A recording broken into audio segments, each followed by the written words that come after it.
এইভাবে তাকিয়ে আছো যে? আমার উপর এত রাগ, আর সেই তুমি আমাকে বাঁচানোর চেষ্টা করছো। কারণ আমার লাইফের সমস্ত সমস্যার সমাধানের উত্তর তোমার জানা আছে। তোমার যদি কিছু হয়ে যায় তাহলে আমি আমার পরিবারের কাছে সারা জীবন দোষী হয়ে থাকবো। চিন্তা করো না, খুব তাড়াতাড়ি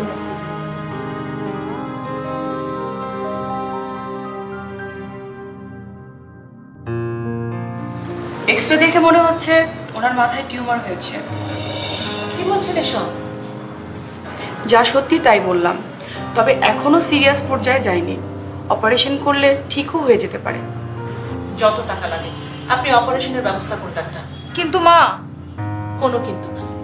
মেয়েটা যাই হোক যেই হোক, ওকে তো এইভাবে আমরা মরতে দিতে পারি না। দেখুন, উনি ফিজিক্যালি আনফিট। আপাতত কিছু ওষুধ লিখে দিচ্ছি। ওনাকে বাড়িতে নিয়ে যেয়ে সম্পূর্ণ বেড রেস্টে রাখবেন। আর শারীরিক কন্ডিশন ভালো হলে তখন আমরা অপারেশনের সিদ্ধান্ত নিব।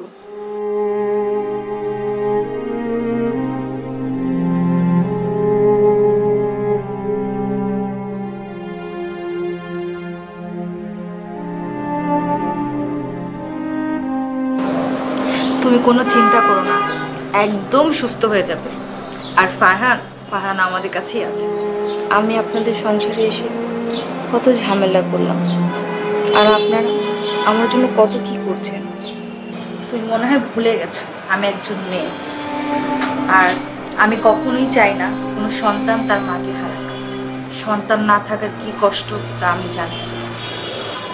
প্রথম যেদিন আপনাদের এখানে এসেছিলাম তখন ভেবেছিলাম আপনারা অনেক রাগী মানুষ, কিন্তু না, আজ বুঝলাম আপনারা অনেক ভালো মনের মানুষ। কথা না বলে রেস্ট নাও। আর ফাহিম, তুই ওর কাছে থাক, দেখ কিছু লাগে কিনা। আচ্ছা।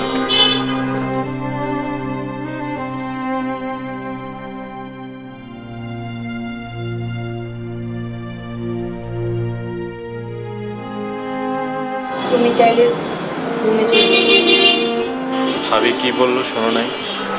ভাবি বলেছে রেস্ট নেওয়ার জন্য। আমি তো রেস্টেই আছি, কয়েকদিন পর একেবারেই রেস্টে চলে যাব, কেউ ফেরাতে পারবে না।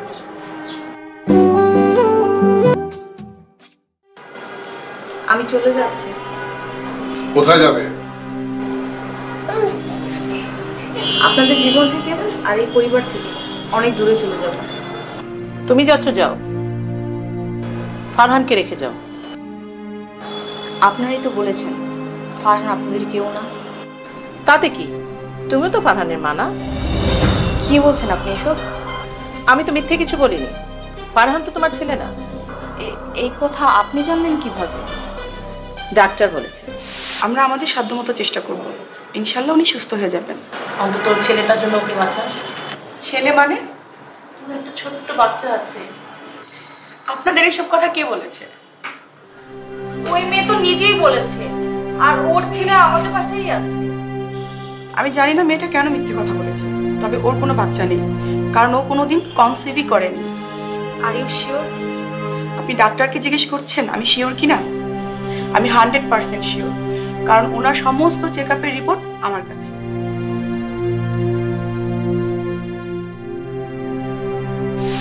এবার বাকি কথা তুমি বলো। আশা করি আর কোনো রাগঢাক রাখবে না। ফারহান ফাহিমের ছেলে না।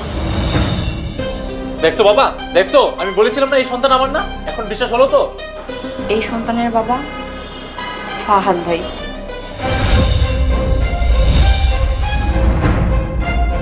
তুমি এ কি নতুন নাটক শুরু করলে? নতুন নাটক না, এটাই সত্যি। যে কারণে ফাহিমের সাথে ফারহানের ডিএনএ ম্যাচ করলেও পুরোপুরি ম্যাচ করেনি। ফাহাদ ভাইয়ের ডিএনএ টেস্ট করাইলে আপনারা সত্যটা প্রমাণ পেয়ে যাবেন। না না, আর কোনো ডিএনএ টেস্টের প্রয়োজন নেই। আমরা তোমার মুখে থেকেই শুনতে চাই। ফারহান আমার রুমের তানিয়ার ছেলে। আমি আর তানিয়া দুজনেই ছিলাম এতিম। আমাদের পৃথিবীতে কেউই নেই।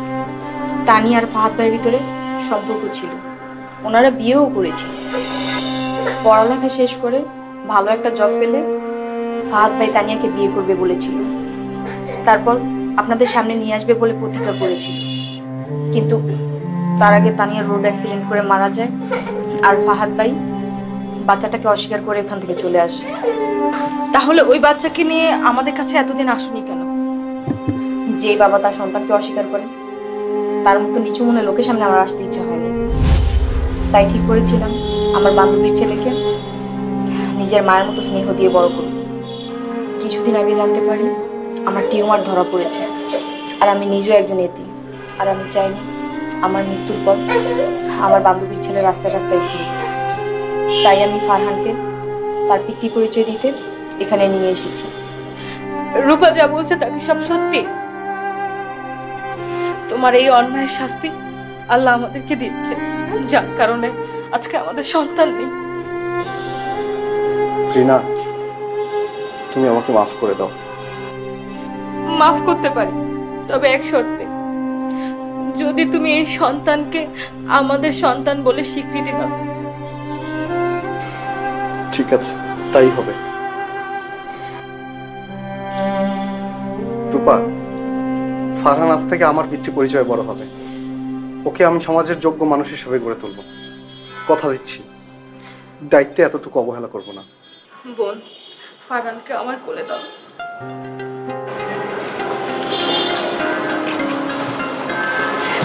যে বাবা, আসো।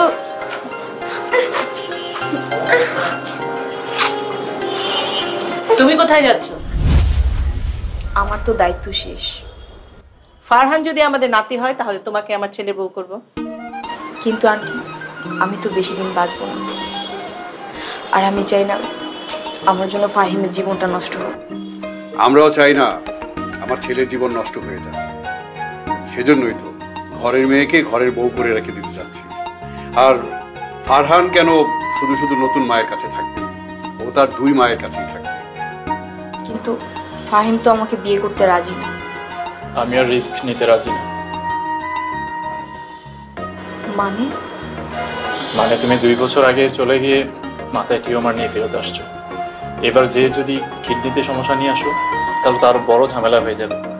আমি কি আমার সারা জীবন অসুস্থ বউ নিয়ে কাটিয়ে দেবো না? আমার বাঁচার আশাই তো খুবই কম। ভয় পেও না, তোমার কিছুই হতে দেব না।